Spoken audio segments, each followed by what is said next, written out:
Welcome to this class of Calculus for BSc first year students. I am Dr. Priya Solomon, Associate Professor in Department of Mathematics at Government Mira Girls College, Udaipur.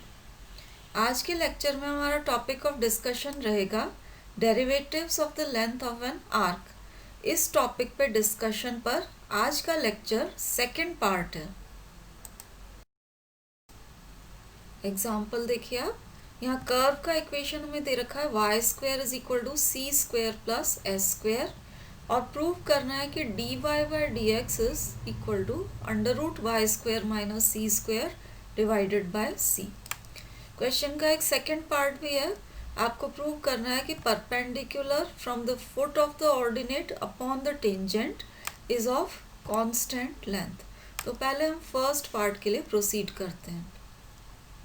यहाँ देखिए curve का equation जो हमें दे रखा था y square is equal to C square plus S square, इसको अगर हम डिफ्रेंशिएट कर देते हैं विथ रेस्पेक्ट टू एक्स तो you get 2y d Y by D x. C constant है, इसका डिफरेंशियल 0 हो जाएगा, इधर आएगा 2s d S by D x. अब D S by D x हम जानते हैं कि this is under root 1 plus D Y by D X whole square. ये फॉर्मूला हमने लेक्चर के फर्स्ट पार्ट में देखा था। तो इसको यूज़ करते हुए D S by D X की वैल्यू हम यहाँ सब्सटीट्यूट अगर कर देते हैं तो आपके पास y D Y by D X हो जाएगा s, और ये D S by D X की वैल्यू सब्सटीट्यूट किए इसके बराबर। अब आप दोनों तरफ होल स्क्वायर कर दीजिए ताकि ये वाला स्क्वायर रूट रिमूव हो जाए। तो लेफ्ट हैंड साइड हो गई Y square D Y by D X whole square, right hand side हो जाएगी S square into 1 plus D Y by D X whole square. अब आप देखिए D Y by D X square left hand side as well as right hand side दोनों तरफ है, तो इसको हम एक तरफ लाके कंबाइन कर लेते हैं। तो D Y by D X whole square common निकाला है लेफ्ट हैंड साइड पे, ये common Y square minus S square इसका कोफिशिएंट हो जाएगा, राइट हैंड साइड पर आ जाएगा एस स्क्वायर। अब यहाँ से आप D Y by D X calculate कर लें तो ये हो जाएगा S upon under root Y square minus S square. तो ये D Y by D X की वैल्यू तो आ गई, लेकिन जो वैल्यू आपको प्रूव करनी है इसमें एस नहीं आके सी आ रहा है, तो एस की वैल्यू हमें सब्सटीट्यूट करनी पड़ेगी यूजिंग दिस इक्वेशन।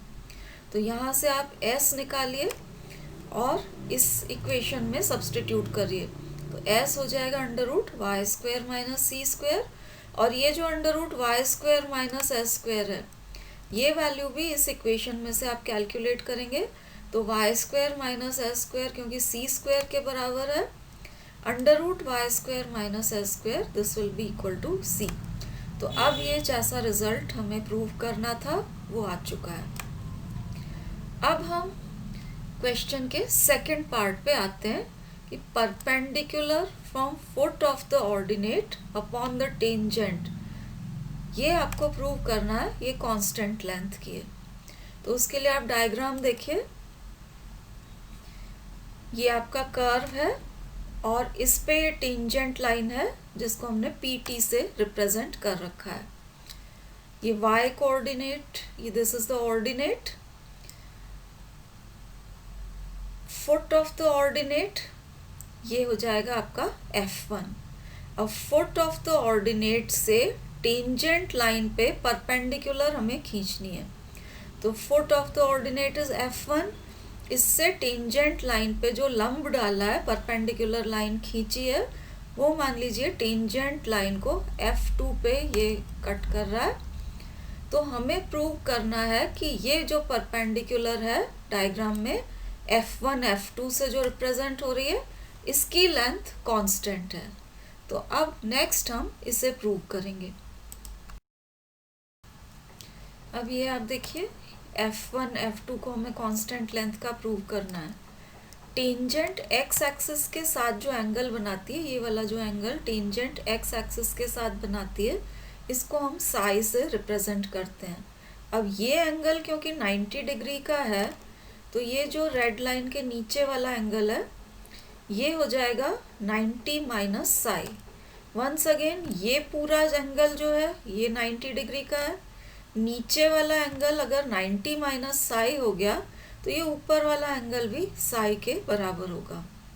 तो अब अगर हम ट्राइंगल कंसिडर करें ये वाला F1 F2 P, ये राइट एंगल ट्राइंगल है, इसमें ये एंगल 90 डिग्री का है। इससे आप कॉस साई निकालें तो कॉस साई होगा बेस अपॉन हाइपोटेन्यूज। तो ये कॉस साई की वैल्यू निकाली हुई है, बेस है इस केस में F1 F2, हाइपोटेन्यूज है आपका y coordinate that is equal to y। Therefore F1 F2 हो जाएगा y cos साई के बराबर। अब टेंजेंट साई स्पर्श रेखा का ढाल, स्लोप ऑफ द टेंजेंट होता है dy बाई dx के बराबर, और ये वैल्यू हम फर्स्ट पार्ट में निकाल चुके हैं। ये हमने निकाली थी under root Y square minus C square divided by C.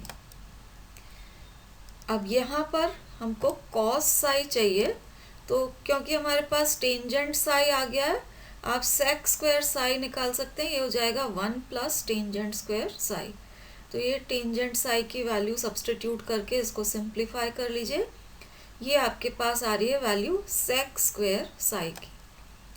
Square root लेके रेसिप्रोकल ले लें तो कॉस साई हो जाएगा c अपॉन वाई के बराबर। अब ये जो कॉस साई आया है इसे हम सब्सटीट्यूट करेंगे यहाँ, तो F1 F2 y cos psi के बराबर है। कॉस साई की वैल्यू यहाँ से सब्सटीट्यूट कर दीजिए तो y कैंसिल हो जाएगा, और F1 F2 की वैल्यू c के बराबर आ जाएगी विच इज़ अ कांस्टेंट। और यही हमें प्रूव करना था कि ये जो फुट ऑफ द ऑर्डिनेट है इससे टेंजेंट लाइन पे जो परपेंडिकुलर डाला गया है ये कांस्टेंट लेंथ का है। नेक्स्ट एग्जांपल में देखिए कोई कर्व हमें नहीं दे रखा है, लेकिन हमें प्रूव करना है कि फॉर एनी कर्व, मतलब कोई सा भी दिया गया कर्व हो उसके लिए ये रिलेशन हमेशा सेटिस्फाई होगा। तो अब आप देखिए हम जानते हैं कि टेंजेंट फाई हमेशा are D theta by D R के बराबर होता है, चाहे कोई सा भी कर्व हो। अब ये आप डायग्राम में देखें, ये एंगल अगर हम फाई ले लेते हैं इस राइट एंगल ट्राइंगल में, तो टेंजेंट फाई होता है परपेंडिकुलर अपॉन बेस। तो ये are D theta by D R के बराबर है, और ये आपके डी एस के बराबर हाइपोटेन्यूज है। अब इससे आप कॉस फाई निकाल सकते हैं, तो कॉस फाई हो जाएगा base upon hypotenuse that is equal to D R by D S, और साइन फाई हो जाएगा परपेंडिकुलर अपॉन हाइपोटेन्यूज, तो हो जाएगा D R D theta by D S. तो ये cos phi and sine phi की वैल्यूज हम इस तरह से लिख सकते हैं। अब आप देखिए D R by D s क्योंकि कॉस फाई के बराबर है, इसको एक बार और डिफ्रेंशिएट कर दें विथ रेस्पेक्ट टू एस, तो d two are by D S square हो जाएगा। ये कॉस फाई को डिफ्रेंशिएट किया विथ रेस्पेक्ट टू फाई, तो you get minus sine phi फिर d phi by D s, क्योंकि हम differentiation with respect to s कर रहे हैं। अब ये जो d phi by D s है इसको हम लिख सकते हैं d phi by D theta into d theta by D S. तो ये हमारे पास वैल्यू आ गई d two are by D S square की।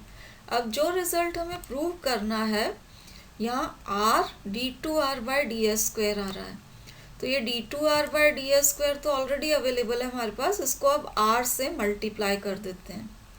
तो आर से मल्टीप्लाई हमने कर दिया, तो ये आर से मल्टीप्लाई होके ये रिजल्ट अपने पास आ गया।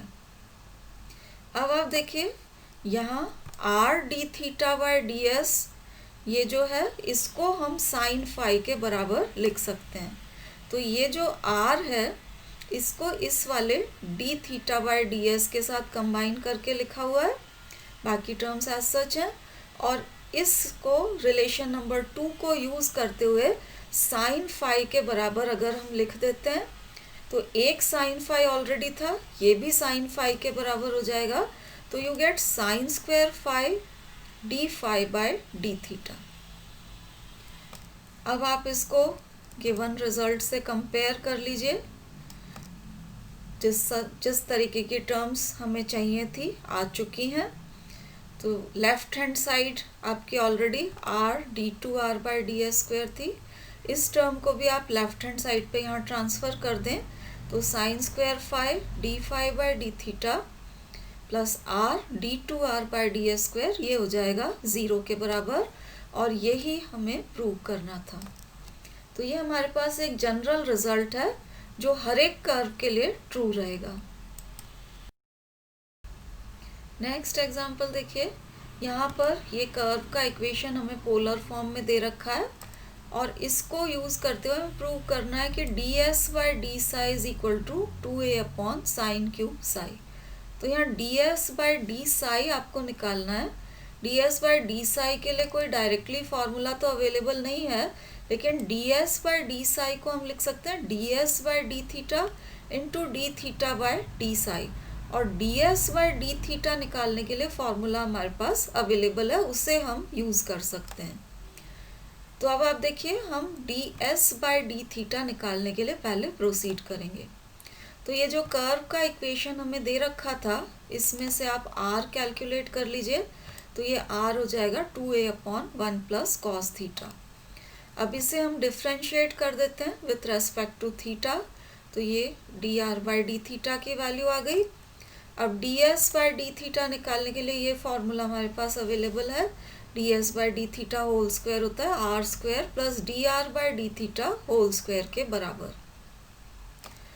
अब आर की वैल्यू निकली हुई है तो आर स्क्वायर ये हमने सब्सटीट्यूट किया हुआ है, आर की वैल्यू अवेलेबल थी वहाँ उसको होल स्क्वायर करके, और ये D R by D theta भी हमारे पास अवेलेबल है तो इसका होल स्क्वायर करेंगे तो ये वैल्यू आपके पास यहाँ आ जाएगी।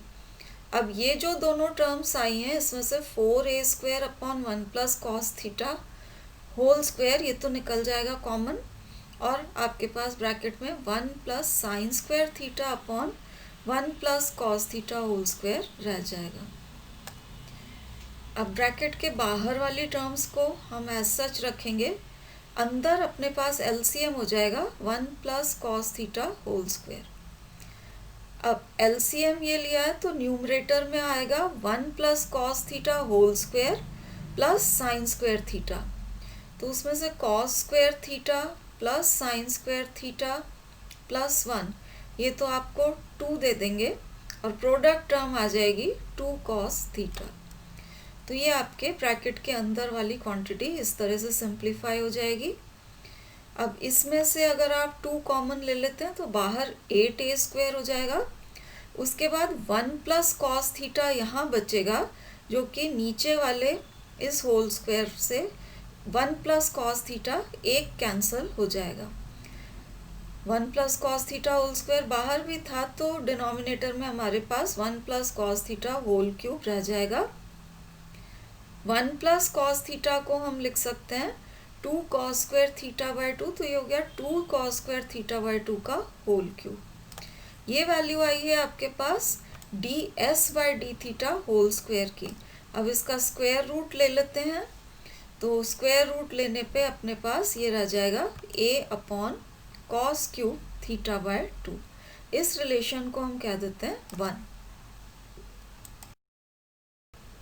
वंस अगेन आप देखिए, टेंजेंट फाई होता है are D theta by D R के बराबर, तो ये हमने आर की वैल्यू सब्सटीट्यूट किया और ये D theta by D R की वैल्यू सब्सटीट्यूट किया और इसको सिंप्लीफाई कर लिया, तो इसके बराबर ये आ गया।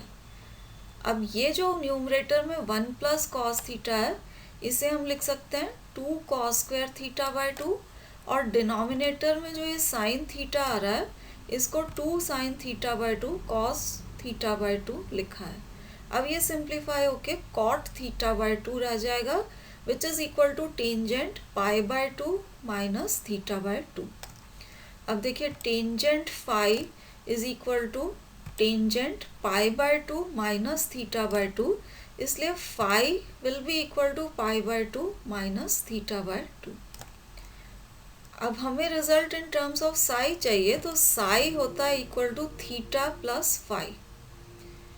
फाई की वैल्यू हम निकाल चुके हैं यहाँ पे, ये आप सब्सटीट्यूट करेंगे यहाँ, तो ये हो गया थीटा प्लस ये फाई की वैल्यू सब्सटीट्यूट कर लिए, इसको हम सिंप्लीफाई कर लें तो ये हो गया पाई बाई 2 प्लस थीटा बाय 2।